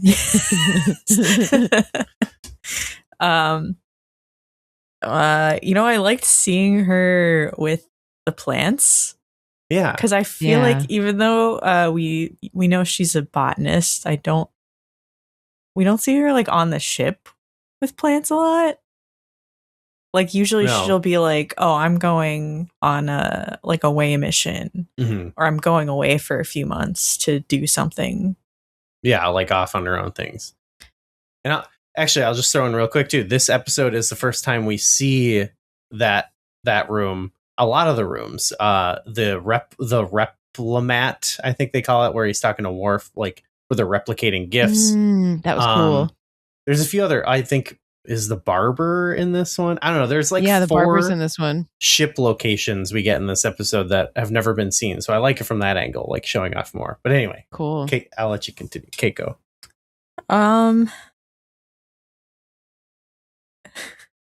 Yeah, she is kind of. Well, I mean, both her and O'Brien do kind of annoy me in this episode. So certainly, yeah. I'm like, oh, just talk to each other. Yeah, the way I think about it, I feel like O'Brien and by proxy Keiko, like I think they're supposed to represent a more like most of our main cast we see, like the higher are all the higher ranked people, and I feel like they're like the most Starfleet perfect material. And I feel like O'Brien, he didn't even go through, like we learn later, he's not like an academy person, he's like an enlisted man. Like, and I feel like he's supposed to represent more of like an everyman type situation, and Keiko like more of like a normal you know, like she's not going to ever captain a ship. And so I feel like they're supposed to represent more of like with this wedding and their conflict, more of a like relatable personal conflict like that someone might have, and they're supposed to be a bit more flawed. But I feel like it's flawed. They're flawed from the perspective of a like early 90s TV writer, like right, Yeah. like a lot of like relationship drama on like sitcoms and TVs at that time. Yeah. I'd imagine are really annoying. You know what I mean? Yeah, that's actually a really good point. It is very dated in that way. And I hadn't quite put my finger on that, but that is true. It feels very like an episode of like Friends or something where it's like, oh, just you talk to him for me. I don't want to. It's like, what? What are we doing? And it felt a little odd for Star Trek because it's like so often like the writing is so tight, or well, maybe you're just picking really good episodes where the writing is tight, where this one just felt like a strange conceit where it's like, okay, there's a wedding, but they won't talk to each other, and then Data has to do it. That's just like a weird like thing to hang the episode on. But that being said, like I thought that like everything, like I actually liked Keiko, and I thought that everyone was like doing a good job with it. It was just like a weird premise. Yeah. And I kept feeling like maybe I'm missing something because like weren't they calling Data like the father of the bride or something? And I was like, what's happening with this? Is that, am I wrong? Yeah. He basically was like, that's how he was like basically acting as, there's no like thing you're missing. It's just, that's functionally what he was serving in the wedding. He's presumably like really good friends with Keiko and Miles, and yeah, strange, very odd because like if the whole thing is about him sort of like with friendships and struggling with friendships, and yet they're like, you two mean you mean a lot to both of us, like that was just sort of an odd like thing about it. But I mean, but that being said, like I still loved like all of what was like the scenes that were happening between Data and Worf when they're like picking out like gifts for the wedding, and Data's like, have you ever been to a human wedding? And Worf is like, no. Like, ew. I like when Data's like, this gift does not remind me of you. It's like some nice like glasses or something. Yeah, he's like, my parents have these. They take them out at nice occasions. He's like, disdain for this whole charade is really funny. Yeah, what do you think about just, I guess, Data hanging out with everyone and learning about how to do things for a wedding? I mean, it's fun to see Data trying to figure stuff out. I think that the two ones I like the best are the one where he talks with Troy, who's like the most emotionally intelligent person on the crew, and she's even like, yeah, I can't like give you all the answers about this, like you know, that's just kind of part of human emotion. Like there's not a definitive answer here, which is, you know, that's kind of, I think a lot of the things with Data, it's like, yeah, to be human is like there's a level of complexity where you just can't define everything. And then the other one is with Crusher. Oh, where, the dancing, where he's like, can you teach me how to dance? He doesn't specify like for the wedding. And it's worth noting that Gates McFadden, among many things, is a dancer and was a choreographer, I believe, for some things. But so she's legit dancing in this. I think even Brent Spiner did some dancing in this scene, though there are some shots that are someone else. But I believe I'm pretty sure Gates McFadden did all the dancing. Cool. Yeah. So she's very talented. She's also I understand I was watching some interview with Rainn Wilson, and he said that she taught clown classes. Of course she did. So, she's such a like 80s ass theater dance person. It's so awesome. She's so cool. But so I love that when they do the slow dancing is really funny. Yeah. When he creates the partner and he's cheesing. That smile. I know. I loved that scene too. I also liked that they greased up the camera lens. Yep. And they had them in this dance studio freaking on 41st Street in Manhattan. It looked so 80s. It was so awesome. And they're tap dancing. It's just good. It's just really it's really good. And they get a lot of mileage out of that. And they also like that he asked her, can you teach me how to dance? And she's like, why would you ask me that? He's like, wait, I don't know why because he's like, because I know that you got a dance award. And she's like, I don't want to be known as the dancing doctor again. It's like her reputation she had to escape. Yeah. She's like, I don't want that to haunt me again. So funny. Yeah, I didn't remember her not wanting to know people about that. Yeah. I love that. How about, I guess, what there's a brief part with Riker, I guess, where they talk about how he's like, Riker fucks. Yeah, they do. That part is funny. They're like, he's like, God, Riker just is really good with people, huh? He's talking to that one girl on the bridge, and you can tell it's like, oh, they're gonna, you know. I liked the barbershop scene too. I thought that Geordi with the barber, and then this other crazy looking alien in the other seat looking psycho. The hair dye. And yeah. And Data's like, how's it going, lunkhead? Or whatever. He's trying to insult him or whatever. Yeah. He's like, I'm trying some friendly jibes. Geordi's like, okay, don't do that. It doesn't suit you or whatever. So I thought that was just really sweet. And I also loved that Data was when he's talking to Troy, and he's like, I think that I could be a good partner, but I can't age, so I can't grow old with someone. And you're like, oh. And then Troy is like, when she says Data, I had no idea that you would ever consider getting married. And I just her saying that, I was like, oh, it's so, yeah, me too. I'm like, oh my God, Data. I had no idea. That's the thing I feel like we've seen in a few Data episodes where the characters have this oh shit moment where they're like, oh, why I didn't think of that. It's kind of you could tell in some small ways they kind of take Data for granted in some aspects. Yeah, totally. Also, this is the first episode where we see that he has a cat. Yet to be named, but spoilers. There is a cat. We'll see that he has a cat again. I do want to just mention also the curation of these episodes was so good because in the previous episode we start to see Data playing around or learning about humanity, and then that's extended full force into this episode, and then in the next episode the Romulan kind of B plot comes up again, and it's an important touch point in the next episode, and it's good job coming up with that. I was thinking about that. Yeah. We'll have to pick out, there's one that is somewhere in one of these early seasons where he tries to learn how to do stand-up comedy. And I think it's the B plot. I'll have to figure out what that is. Need to see that. It sounds horrifying, and I love it. Yeah.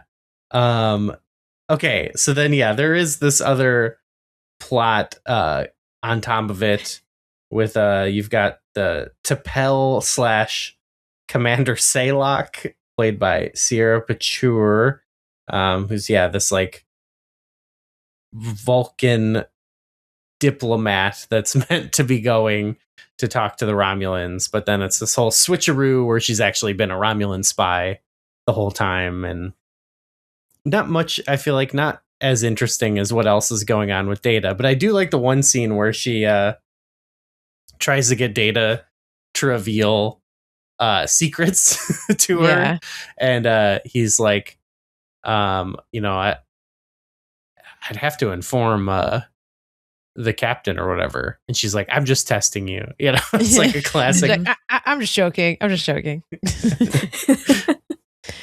Yeah. I don't know. Oh, and there's also the guy, what's his name? Alan Sharf. I don't know. Plays Mendath Dude, he also acts in another TNG and Voyager. So, but he's good. He's a good Romulan. I think he plays the part well, but their roles are kind of relatively small and not that interesting. What do you think, McKenna, about the Romulan situation? Yeah, I don't. I guess after the one scene with Data, I was like, so does he not say anything after that? That was one thing where I was like, oh, that seems like when all that stuff is going down at the end, like maybe he should mention that or something. I was surprised that didn't come up again from him. Star Trek is usually good too about like the characters not getting duped by obvious things. Like they'll often like call like something on a normal show that would be like something that would confound a character for the whole time. They'll often like address those things like head on, like right away. And the characters are so smart and they like work from there. But Data did not feel the need to mention that she was acting sus, but he's not good at recognizing when people are acting sus. So yeah, I was gonna say, I feel like he probably just didn't totally get that. He just was assuming because they say like he's like, well, since Vulcans can't lie, I assumed that's what she was saying. Like I think there's a line about that. So like they tried to kind of patch it over with that, But Vulcans she's not Vulcan. Lie. She's Romulan, and she loves to lie. That's like only thing they do. Yeah, and they're really good at it, or not good at it, but they're addicted to it. They love the stuff. It's kind of similar to the first episode. Like if you really care about, I mean, we have the actual ending, but the way that plot ends, where it's like they just realize because they fake this whole thing where they want to trick the Enterprise into thinking she died on the transporter. They like run a bunch of tests. They beam a tube around, and they're like, okay, something's wrong here. Her genes, something's weird. Let's go confront them. Oh, we got to go in the neutral zone. It's that whole thing. And all that happens when they get there is they just go, look, she's a Romulan. Now skedaddle. And they're like, okay, goodbye. Now scram. So whatever, Then when they go to the actual wedding, which Picard, he actually gives they take his lines, they take Kirk's lines from that Balance of Terror episode when he's going to marry the couple and Picard does them. That's a nice little thing. Yeah. I like that. Little wedding. They get married. It'll be okay. Yeah. It'll work out. Don't worry. Yeah. Keiko's cool, I think. She is. It also kind of depends on just like who's writing the episode. Like we'll see in the future, but there's some episodes where it's like, oh, she has an issue, but it's like, it makes sense. There are other times where it's like, oh, she's kind of just like a nag in this episode, And it really just depends on who's writing it. So I see. Yeah. Yeah. We'll see. I wish that they would have ended it with Data tap dancing at the wedding. But yeah, he was doing good. I liked it, but they don't, unfortunately. Missed opportunity. I would like to see more of his journey. Oh, and speaking, this is more of the last episode, but I did like in the Henry V thing where Picard was encouraging because Data was like, I've been studying the works of all these different people, and Picard's like, you need to find it for yourself. And I like that little bit. Yeah. One fun detail was I think it was that year, Kenneth Branagh released a film, Henry V adaptation. And in that scene, when Data is listing the people he's been studying, he says Branagh. He mentions Kenneth Branagh. So much better contemporary reference than Discovery, where they name drop a bunch of scientists, great scientists, including Elon Musk. Season 1 Discovery. This is 20. Jesus. This is like 2017, 2018. I don't know. It's like, oh, we made that reference before he went crazy. And it's like, okay. No. Well, anyway, no. On to our final episode. Yes. Great. We got a half hour. I was gonna say this is a good transition, not the Musk thing, but the Branagh and the like British acting and whatever, like because we get a real heavy hitter in this one of another actor that they just let cook. It's awesome. Yeah. So the Drumhead. A mysterious accident uncovers sabotage on the Enterprise. The Federation does have enemies. We must seek them out. A ruthless interrogator stops at nothing to find a traitor. I'm going to get to the heart of this conspiracy. I'll fight it. And Captain Picard becomes the target of a Starfleet witch hunt. I've brought down bigger men than you, Picard. Justice hangs in the balance on Star Trek: The Next Generation. Season 4, Episode 21, from April 29th, 1991, written by Jerry Taylor, another producer, writer of many Trek episodes, and one of the creators of Voyager. Directed by Jonathan Frakes. Sweet.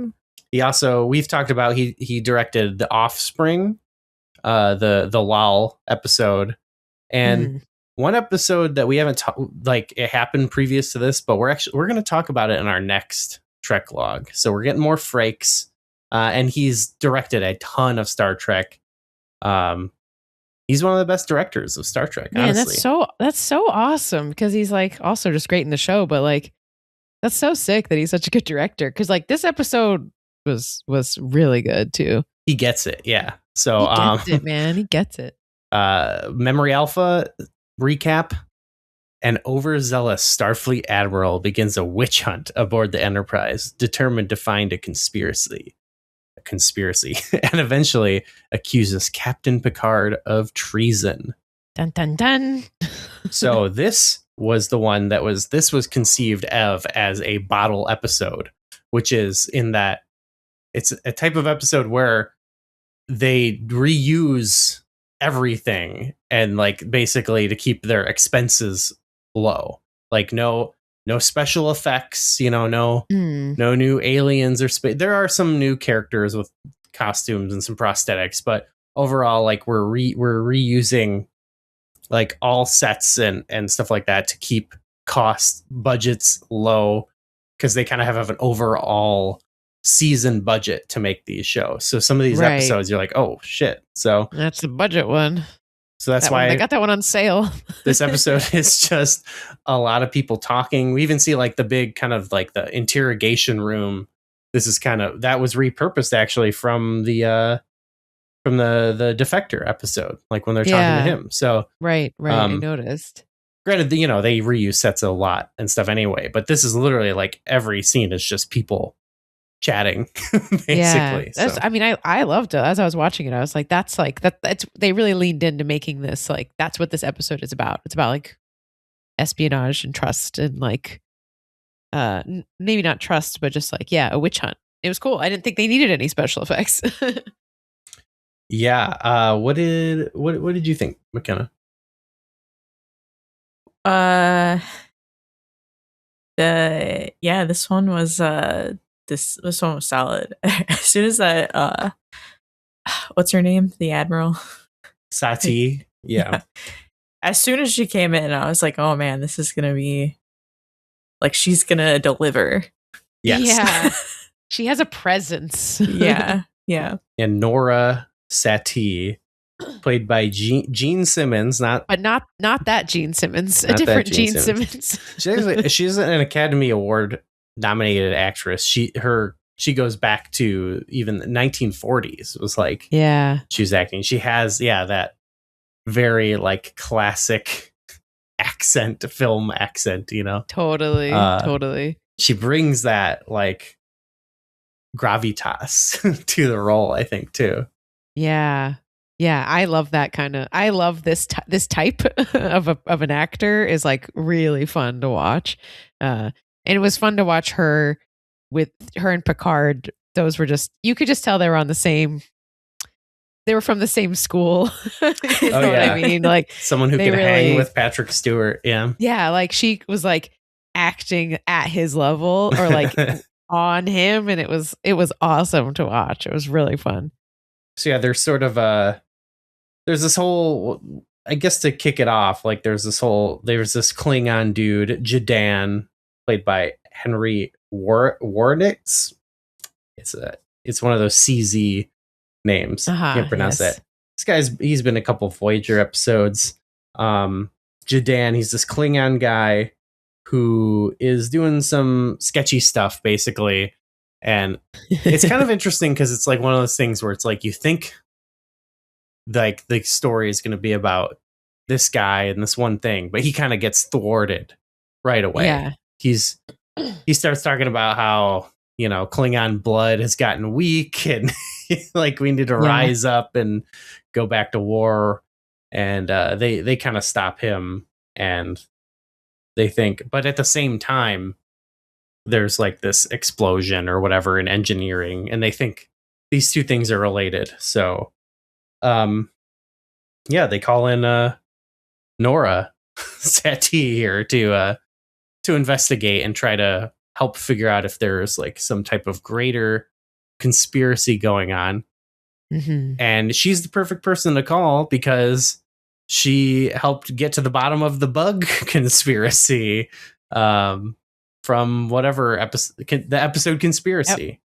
That she wasn't in that one, was she? No, but that's what they say in the beginning of this episode. They're like, "Oh, that's what that was." Yeah. Oh, okay. Like, I missed that. I just was like, I don't care why she's here. She's here. It's kind of but yeah, I kind of like that pull. Like, oh yeah, because they do end that episode on like a cliffhanger of like what's gonna happen. They're like, she figured it out, you know? Yeah, yeah. She figured out what the bugs are up to. So we call her in now when we got a conspiracy going on.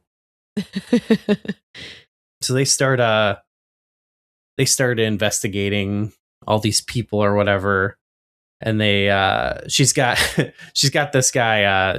She's actually got a whole crew. She's got another Betazoid, similar to Troy, Sabin, played by Bruce French. He's also just been in a handful of different treks throughout the series after this. I like him a lot in this episode, actually. Sabin. Yeah.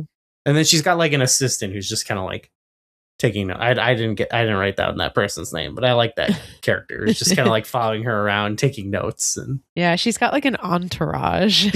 Yeah. Of like this like Betazoid and then this other person just like very awkwardly taking notes the whole time.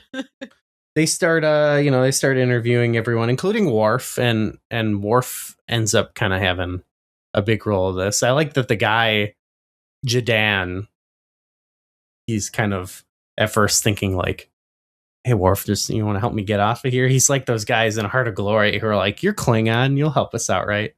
Yeah. And Worf just fucking lays him out when he get to his room. That was so good. Mm-hmm.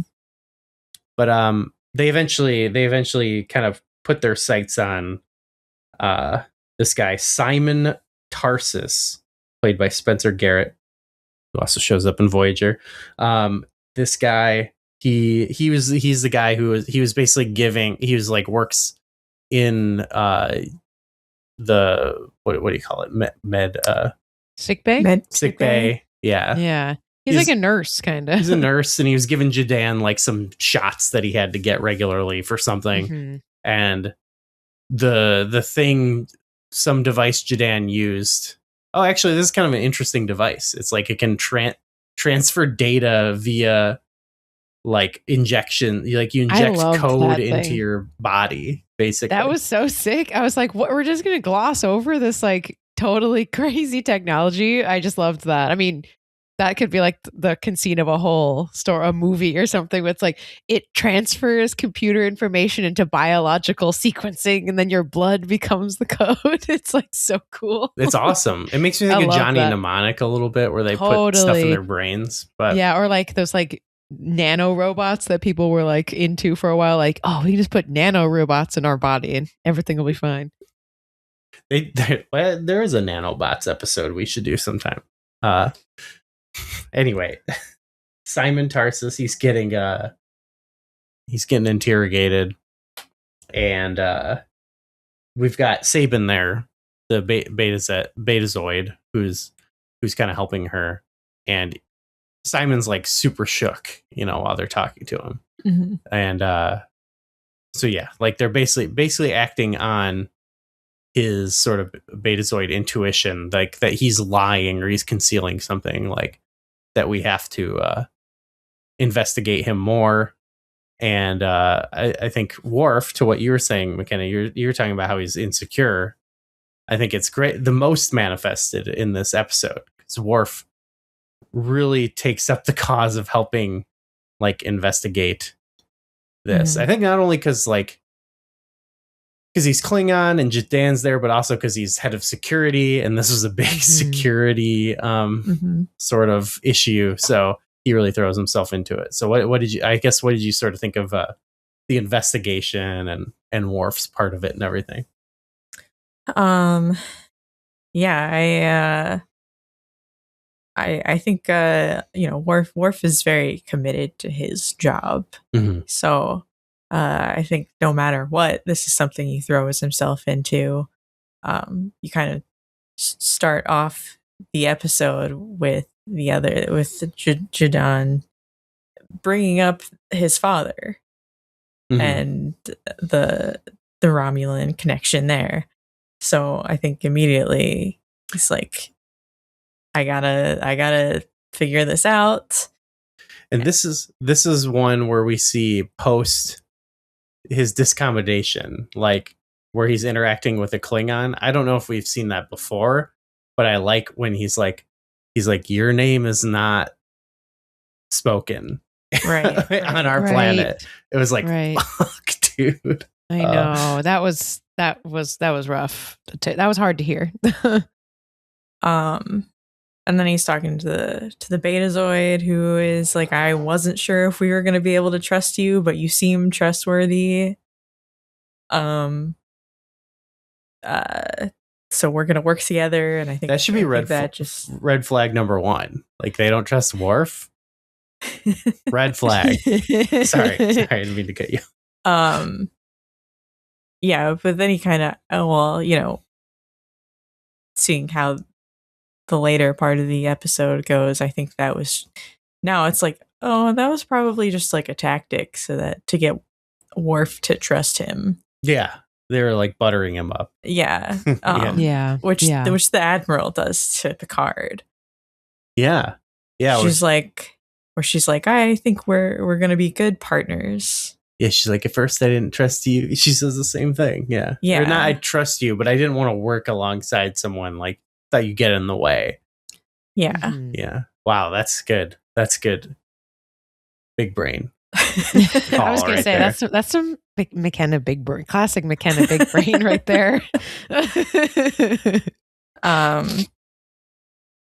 But yeah. So now they've got their eye on Tarsis. Yeah, Simon. Simon. A half Vulcan. Yes. No, he's like a quarter eighth. He's like an eighth Vulcan. Father. Great. Yeah, I don't know. He's not even. He's barely Vulcan. I mean, come on. I guess an eighth, right? Yeah. No, a quarter. Wait, hold on. Wait, let's think about this. Parents, that would be half.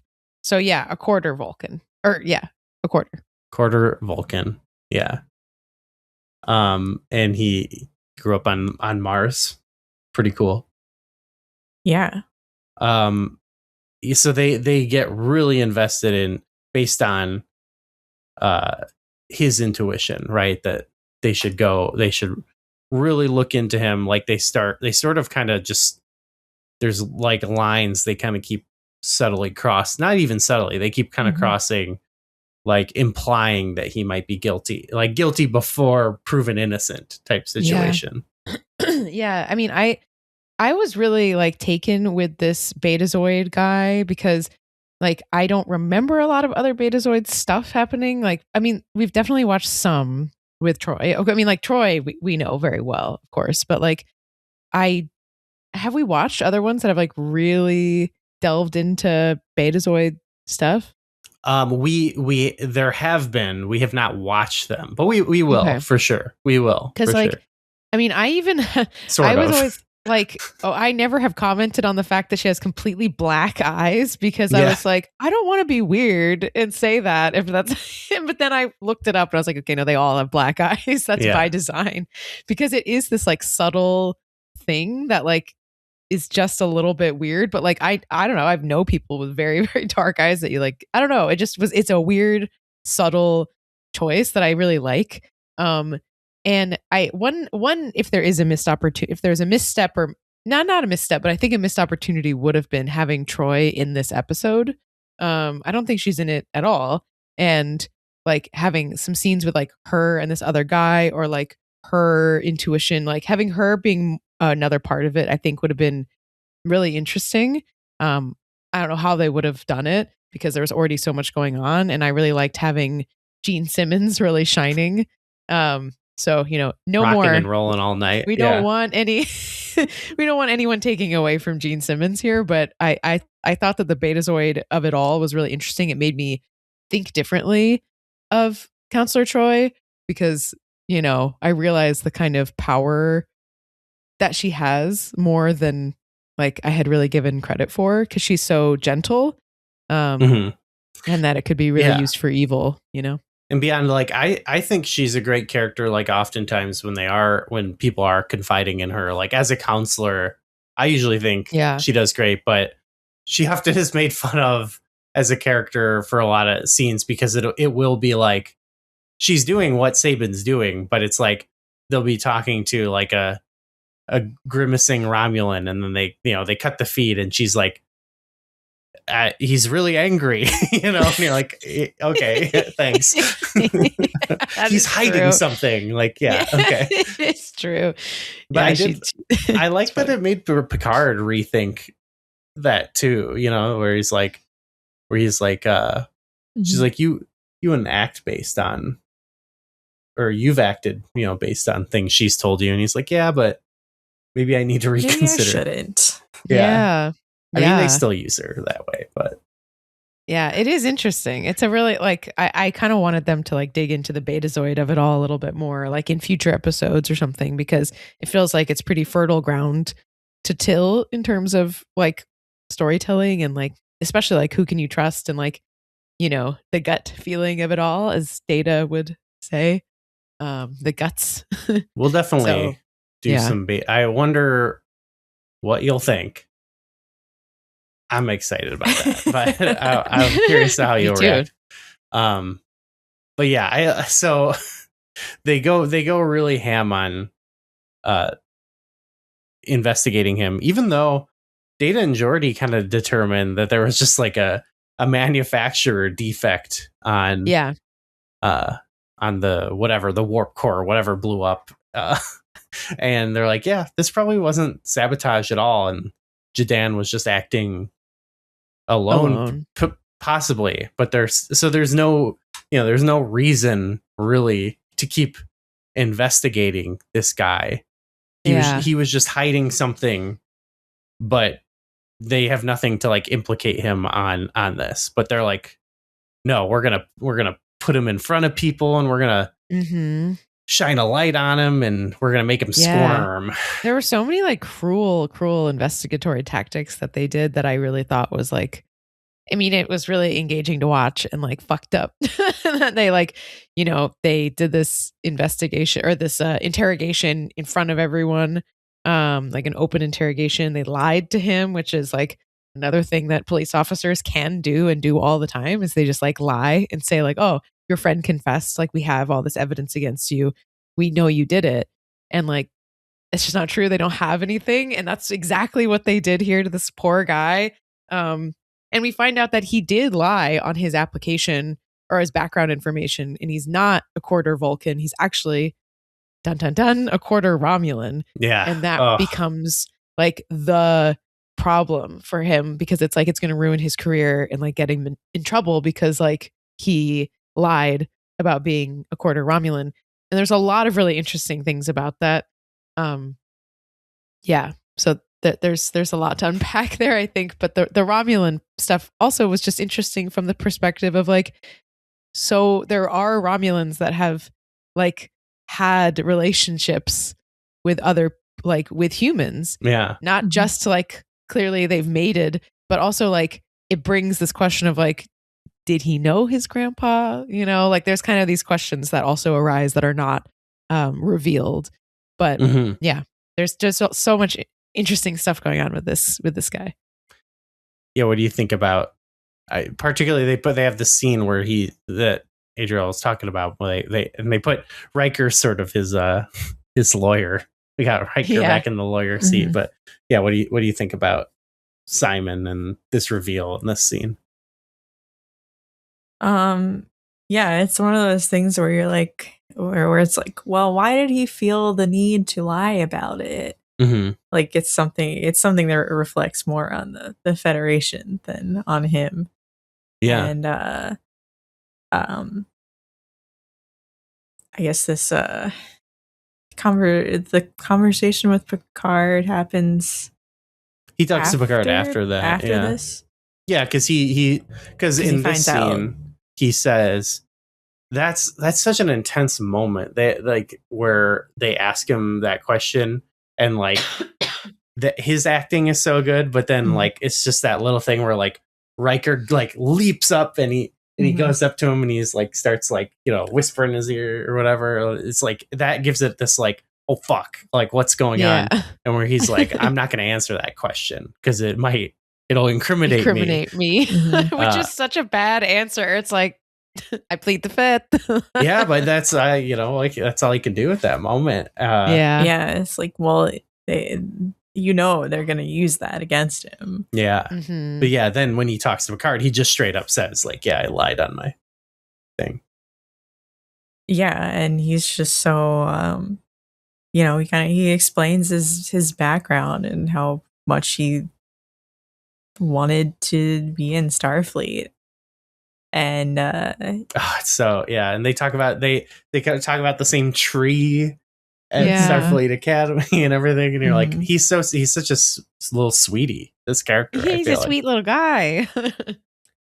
And that's kind of when I think this is the point where Picard like decides that he's innocent. Like before he was just like he's innocent until proven guilty. And this is a point where he's like totally on his side. Like he was always on his side, but yeah, well, because he was caught off guard by the big public display. Yeah, so he's like, I'm gonna go. He goes like straight to her and he's like, okay, you gotta stop or I'm gonna go talk to Starfleet. She's like, bitch, I already talked to Starfleet. Yeah, she's just been undermining him this whole time. Yeah, not been working with him. Yes. And by the way, your ass is getting put on trial, she says. Yes. I kind of, she's such a not likable. She's such a good villain. Like I loved hating her. I was like, oh, she's so evil. Yeah. What do you think about her sort of, what motivation? Because she talks a little like McKenna. What do you think? Like she talks a little bit about her childhood and her father, who's this great political thinker. He was like a judge. Right? Yeah.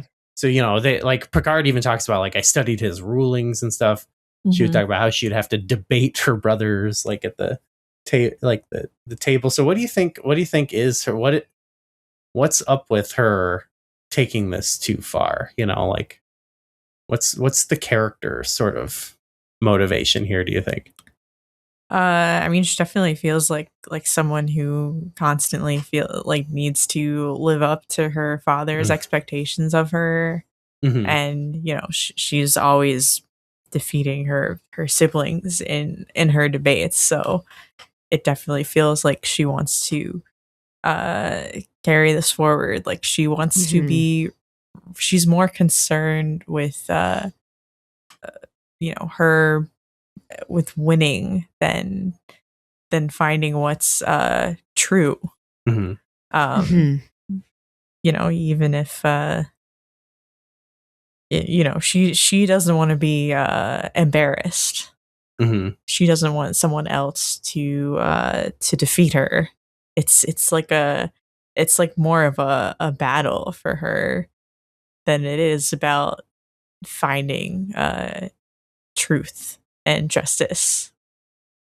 Yeah, I was also wondering so that's like the personal aspect of it, but I was also thinking like, what does that say about Starfleet as a whole, right? Because like this is kind of the interesting things, and TOS was like this too, where like they were flip-flopping what side the story, what they were meant to represent in the story, Starfleet as an organization, or Picard or Kirk or whoever, being based on these Cold War or World War II plots, where sometimes they're representing, sometimes they're doing CIA stuff, sometimes they're like at the other end of that, and it's like that's the trick. That's like kind of the interesting thing to have to do when the original premise of the show is like, this is a utopian society, and this is now we're far into, well, not that far, but we're like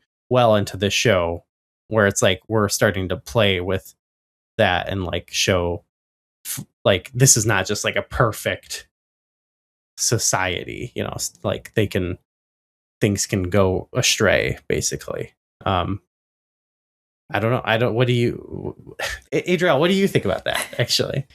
Well, there's a couple things. Like McKenna was saying that it's like a more personal, like she doesn't want to be right, or she wants to be right more than finding the truth. And I think that's it's true. And there's also this element of like, I know he did it, even if I can't pin him for it. I know he did it. Like, it's like she, I think, really believes like that she's right. Like, I don't think that it's like, not only does she want to prove it, which is certainly evident, but she just is like, just because I can't pin it on him, like just because I can't prove it doesn't mean that I don't know. Like I've done this before. This isn't my first rodeo. Like, I know what this is.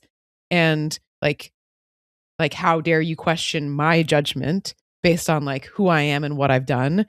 So there's like all these interesting layers to her. And then like what you were saying about how Starfleet like takes on these different roles. I mean, to me, it really reminded me of like, I don't know, there's lots of like, again, Cold War politicians and just like figures in the arts and letters and stuff who just like really were like cold warriors for the United States, who just like believed, like Gloria Steinem is one of them, right? Like she like went to Vienna and like lots of places like in Eastern Europe making dossiers on like student protests and like student youth like conferences and stuff, because she just believed that that was the right thing to do to like serve the country, right?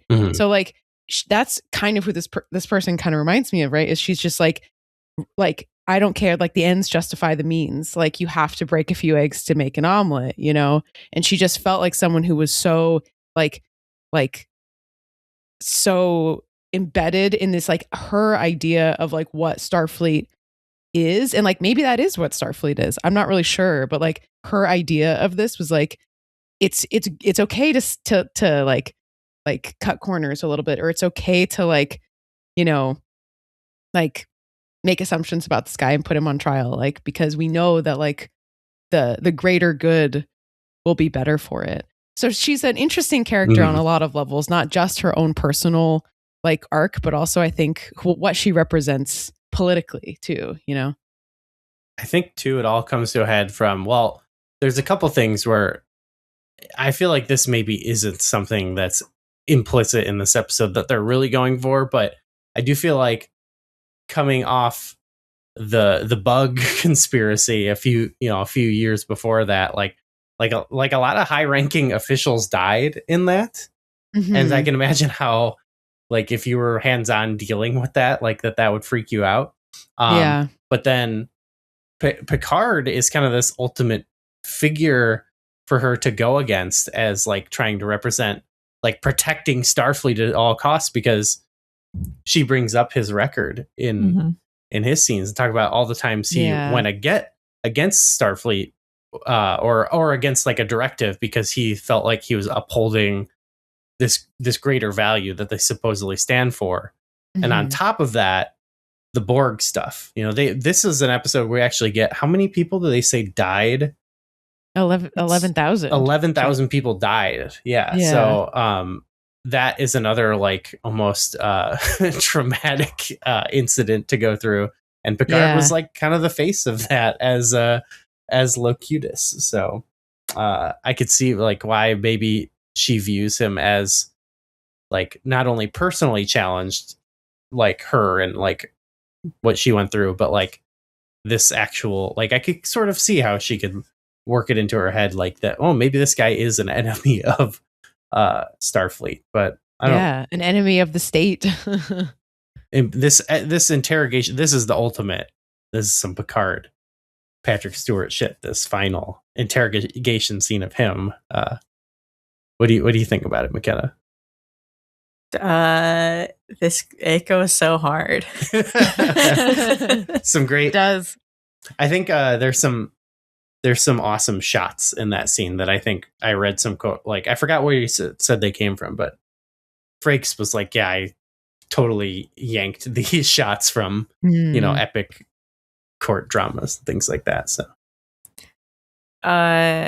yeah, he's just kind of like, he pretty much stays cool, and every accusation she makes against him, he's like, you can go check out my write-ups on this, or I've recovered from this. And she's still not, she's still going for it. Mm-hmm. And then he finally like drops this line from her father's one of her father's writings. Mm-hmm. That's basically just like about like losing liberties in the pursuit of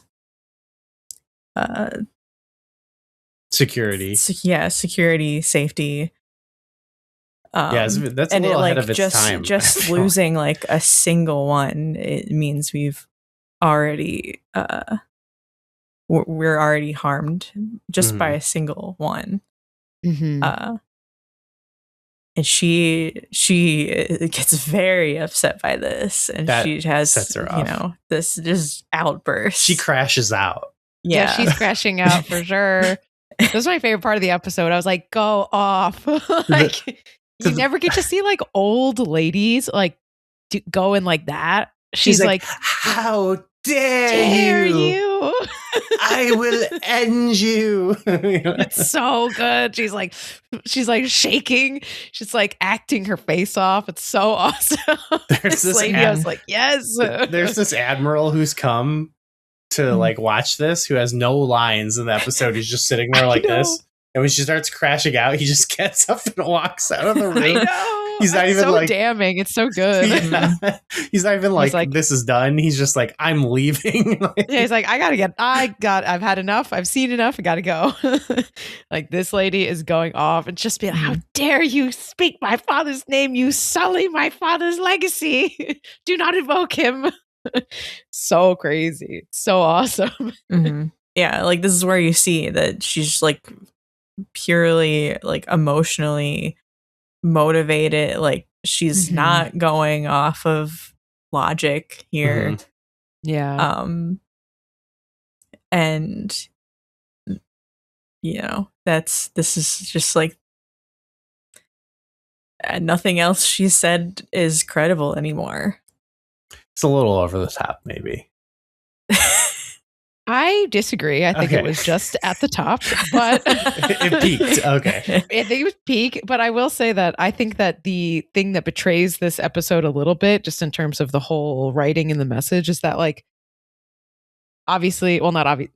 No one knows but both of you, but I'm big into the satanic panic and I've done a lot of reading about it and I find it really interesting and all this stuff. And like, I think it is a mistake to focus on individuals, right? Because a lot of the people who are involved in these witch hunts, whatever, are mentally ill or they have their own like family issues or blah, blah, blah. But like, that's not the point. The point is that like a witch hunt is like this like, group psychosis kind of that we all get sucked into it. Worf gets sucked into it. We all get, you believe it, like, even though it doesn't fit and it doesn't make sense. It's this like his mass hysteria, right? And so for it to like, it was great because she's such a great actor and a great central figure in this episode. But in terms of it being like a witch hunt or whatever, like focusing on like her motivations or her, you know, her inner workings is a bit of it is a bit of a betrayal of the story of the witch hunt, you know. Yeah.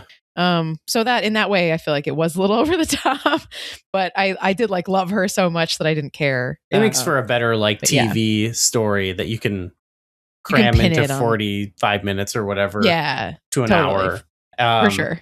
Especially because we were talking about like just it being utopian society. Like so there like a lot of issues they comment on are, you know, influenced by material factors that don't affect Starfleet in the same way, which is like why a lot of times it's like, oh, these aliens are having this problem.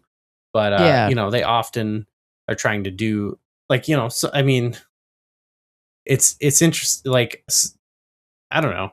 Like there's so many things of the Cold War era that are, you know, not just directly caused by like everyone thought they had the best thing in mind for their society, but they were how do we keep enriching ourselves, you know? And obviously you can't, you know, so like Starfleet is just a little bit different than America, let's just say. So their stories end up being more about like just more like the belief itself, like in challenging those beliefs and how we can astray from them. And like maybe it's like supposed to be the best presentation of ourselves we can imagine or something like that, but it's always going to hit a little bit different and probably require more of a personal outlet, like a character for us to sort of glom onto, because we can't critique the society as much. You know what I mean? You can't have like a full-on critique of capitalism or something like that, you know? Reagan era politics. This is a Reagan era show. This is a Reagan ass show. Well, now we're in Bush territory. Oh, here, right. But boy, it always goes back to Reagan, doesn't it? Yeah, it's basically the same thing, right? Well, yeah. How did you feel like now having seen a bunch of these episodes and she starts throwing out these events? You know, because like the continuity. We've gotten more continuity because I've curated episodes, but like, you know, there's not always necessarily like thing that happened in the last episode matters here, but here she's like pulling up all these things. Like when she brings up the Borg to Picard, it's like, oh God, like that's really rough, you know, like we saw him break down to his brother over this, you know. It's like, what did you think, like having some of these things brought up as like a, you know, you more recently experienced these for the first time. I know. I mean, it was such a low blow. I was like, oh, come on, man. Gene Simmons, you don't got to do him like that. That's like, it was great because it was really peak evil, you know? Like she was kind of like rubbing the palms together. Turning like, the knife. I got him. And then when she did this, you know, before she was like, I already told the commander or whatever, you know, she was like already evil and had like set the stakes. But then when she's like actually like trying to get him, it's like peak evil, which was really smart writing. But yeah, I mean, it is so cool to like know what these things are to like know what's going on. It's like so awesome. Although I will say I missed the bug thing. I like totally it didn't matter, but I missed that. But the rest of it was like, you know, all this really consequential stuff that is like it's cool that I know what it is. So it adds so much to the show. And something that I appreciate about this show is that there's, you know, it's accessible while still like having depth. It doesn't feel like I'm left out, you know, because even in this show, like if you didn't know what that stuff was, like they explain it, you know, like this episode is, you know, the only thing that they don't explain, but doesn't really need to be explained is like the Prime Directive, right? They say like, you believe in the Prime Directive and they don't have to say what it is, you know? But yeah, it was great. Did it help that we did that Prime Directive episode? Totally. Yeah. Okay. Yes. I mean, I love the Prime Directive stuff. Is really like really compelling to me. I love that that is what the Prime Directive is. It's not do no harm. It's just do nothing. Do not. Yeah. And then whatever the I like this little bit of whatever it was, like the plead the fifth thing had its own like designation of the Starfleet Constitution. It was called like Protection 7 or or 7 something guarantee or something. I like that. Like they have their own Bill of Rights or whatever. Yeah. Cool. And I like that he gets to say like that. They're like, you can have a statement at the end, and he's like, actually, I can have a statement now. And I will. Like, it's like, yes, beat her at her own game. He owned her. And then I will evoke your father. It's so awesome. Get her ass. He owned her so hard. Yeah. I love that. Yeah. That's one of the all-time Star Trek scenes for sure. The Drumhead trial. That was, I love that scene where Worf was talking to him too. And he's like, I was wrong about this. Yeah. Like, yeah. Damn, Worf. Yeah. Yeah. It like hurts when in the trial when they're like, what about you with your father? Mm-hmm. You know, they bring that back, and he's like, oh, I thought you trusted me. It's like a stab. Mm-hmm. Yeah. Yeah. And he's like, I believed them. Like he's disgusted with himself too. And you're like, oh, Worf. Yeah. He's more of the like mass hysteria type of a character. Like he got all wrapped up in it, you know. He always wants to battle, you know. Like he's always ready to every time they're encountering someone, he's like, we should fire. You know? So it makes sense. He's a bit trigger happy, I would say. Yeah, trigger happy. Relatively. I mean, for a Klingon, he's quite reserved, I think. Yeah. Yeah, this is a great set of episodes. I had a lot of fun. This was a sick arc. I'll say it again. I said it twice, and I will say it again. A sick curatorial arc here. So thanks for that. Thank you.